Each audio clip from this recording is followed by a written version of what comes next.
Okay, we're going to enter from this side. Ho, ho, ho. Hi, everybody. What's going on? It's coffee time. Because it's 4:13 in the morning. And this is take number 3. They just haven't been starting well. So, thank you for joining me. This is Shelf Life number 48, Irregular. That's going to be the name of this episode, Irregular. Because I haven't been around for about a week and a half, and I have guilt about that. I'm so sorry. I'm still wearing my lifting shoes. I'm a little anxious. Couldn't sleep. I'm leaving work early today so I can go camping. And I feel like as a father with a young boy that it is part of my duty to bring him camping. And I wanted to bring him camping more. Wanted to bring the family camping more. But didn't get to it twice this year, but we're doing a 2-nighter this weekend. And all of a sudden, oh, Dad, you got to get everything planned. So, but I have stuff to say to you guys. So, with today, couldn't sleep, woke up, did my workout. I'm still wearing my lifting shoes. Hey, I could film a shelf life right now, get it done, get it out of the way. Then I'm clear for the weekend. Maybe go for a run before I go to work. Go to work, leave early, come home, pack up, pick him up, family, set up. There we go before it gets dark and have a fire. But we are here now. It is, once again, the present moment. It is 4:15. Focus, the deep breath. Guess what we have to talk about? We have to talk about the last and final third of Shot and Fro by Michael Lentz, translated by Max Lawton from Deep Vellum. It's just like all these things that I have to say. So I finished the book probably about a week ago, and I didn't want to just come on here unmarinated. And that's kind of for 2 reasons, because I did this book in 3 chunks. I did first third, second third, and now third.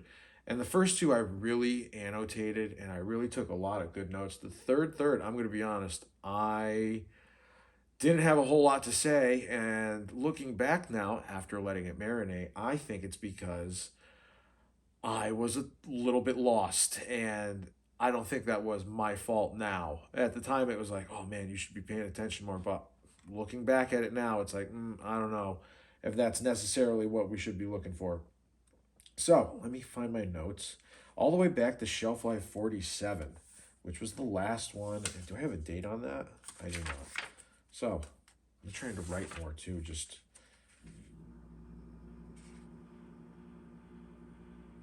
What is that? House noises. I think it's a dehumidifier over here. Shelf life, come on. It's YouTube. It's long content. Thank you for sticking with me as I flip through my notes. Like and subscribe if you like this kind of content. Okay, where have I been? No rules. I'm back. Talk camping. I did. Shot and Fro, part 3. Thoughts. So, right off the top of the notes, we're just going to go straight for the notes now. It is the longest short. Under a month read. Okay. Short read, under a month. Some books, like Gravity's Rainbow, took me 3 months. So it is my longest, 1,001 pages. Look at that. It's big.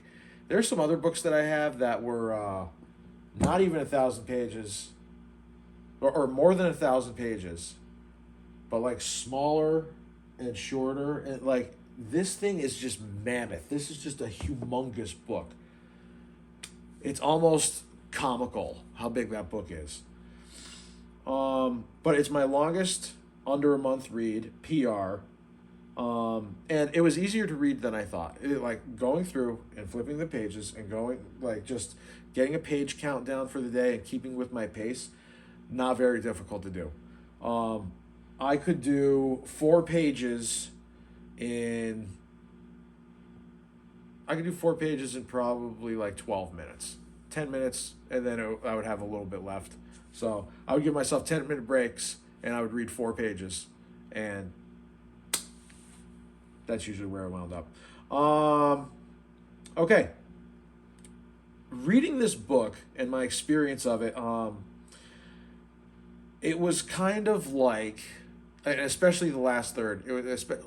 When I started getting lost, I started thinking about like what the effect of what the experience of reading this book was, regardless of whatever I was taking in from the plot, regardless of whatever I was reading off the page, what was the experience of it? And I don't know if I've touched on any of these before, but I found it to be episodic and kind of like a daydream where you would get these flashes of philosophy and then you would be in the throes of some sort of historic event or something is going on with the main character like in real time. Very weird. And it was like you would be reading it and you're paying attention to what's going on, but your mind would start to float away. And then you would catch yourself in these little episodes, and it was kind of like when you're in a dream, everything's going normal, and then you look and there's a door, and you're like, oh, here's the entire new setting of the world. And that's what reading this book was like. It's like you're going through all these strange liminal spaces, and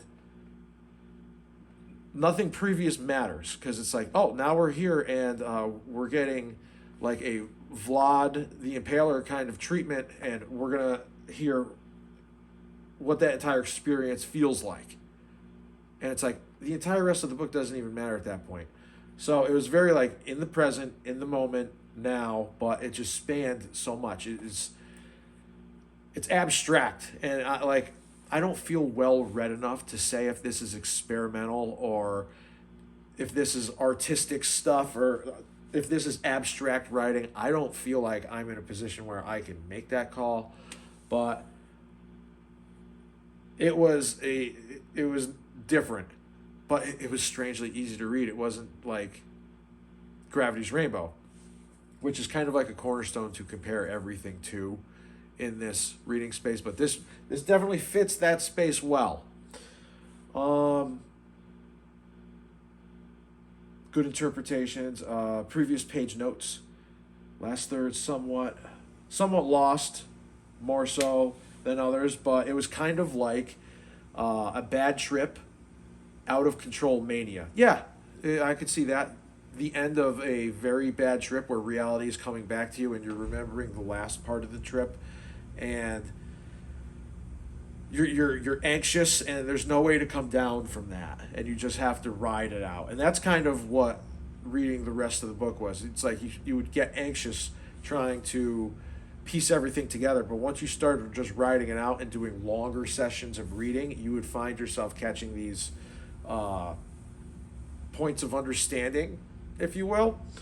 And I talk about abstract writing because like I like abstract art and weird art and paintings and stuff. And I've always liked Rothko. Love him, hate him, think he's garbage or think he's a genius. I really like it. I kind of like it like ambient music or drone metal. You just stare into it and you feel like the vibration of something and you get the essence of what this feels like. This book felt like staring at a Rothko. Like that's what this, and I know that there's a lot of art involved with it, so maybe my artistic memory was with it. Also the Andre translated, that was awesome. That just helped so much, and having the visual like gnarly religious art was just sick to see. But yeah, Rothko isn't mentioned at all, but it reminded me of that level of abstraction where it's like, I don't know necessarily what's going on, but I like this. And I know that. I know I like this. Does that make sense? That was kind of exhausting to say that too. Man, deadlifts, coffee, 4:30 in the morning, experimental literature. This is the life. I'm probably going to cut that out and make that a short. That was awesome.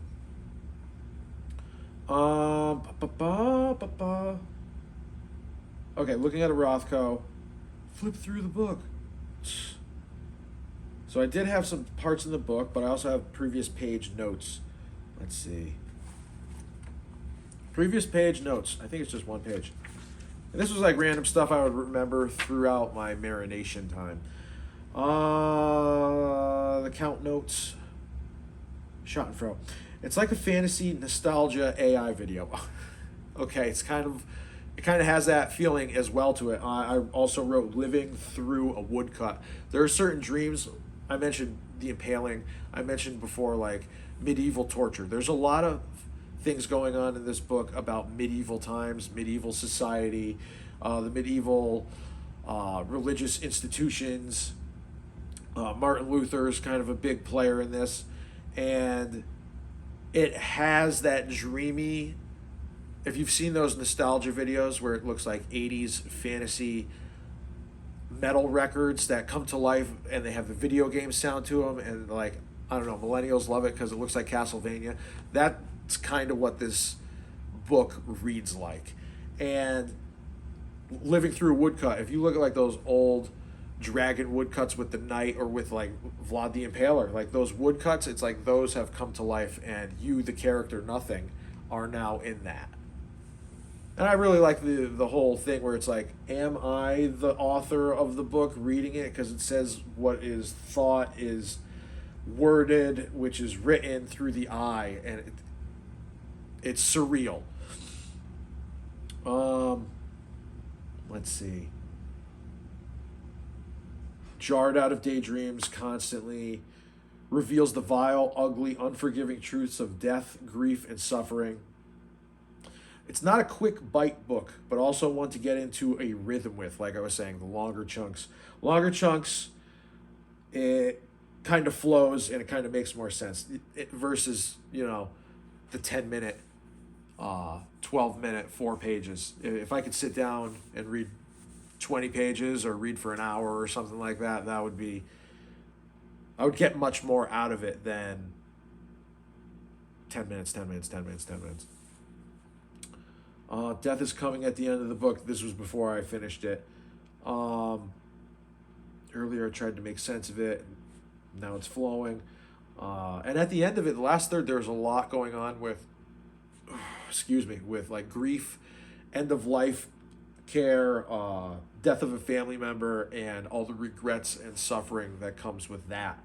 And also looking at your own mortality while dealing with said grief. So it go between like modern day, not modern day, but like modern day-ish compared to medieval times, 60s, 70s, 80s, 90s now, and 1500s, 1400s. And it would jump back and forth between those things. So it's like you never know where you are. And the whole time it's like, am I still in this device looking in a cell in the dark writing a book? Like, it's weird, man. It loops. It feels like it's looping, living through what didn't work. Was the daydream effect? I don't know what I meant by that. Book feels like a bad or a number of bad relationships. Yeah, that makes sense. A number of bad, traumatic relationships that you, as the reader, are now dealing with. All right. Let's see. Flip through the book. What do we have here? I think I saved a couple things. And I only went from page 666 forward, the last third. And I think this one was relating to one of the paintings. Page 667, when I once asked him why he so liked going on walks, he said to disappear into the landscape. Man has the ability to become part of the landscape, he says. Then the bereaved remember you as a landscape. The most beautiful is the notion that they would travel through this landscape. Then you would be omnipresent to them. I thought that was beautiful. Did we leave the cell? Let's see. I think that was on the next page, or the next 1 or 2 pages. And they would do interesting things. I don't know if you can see that.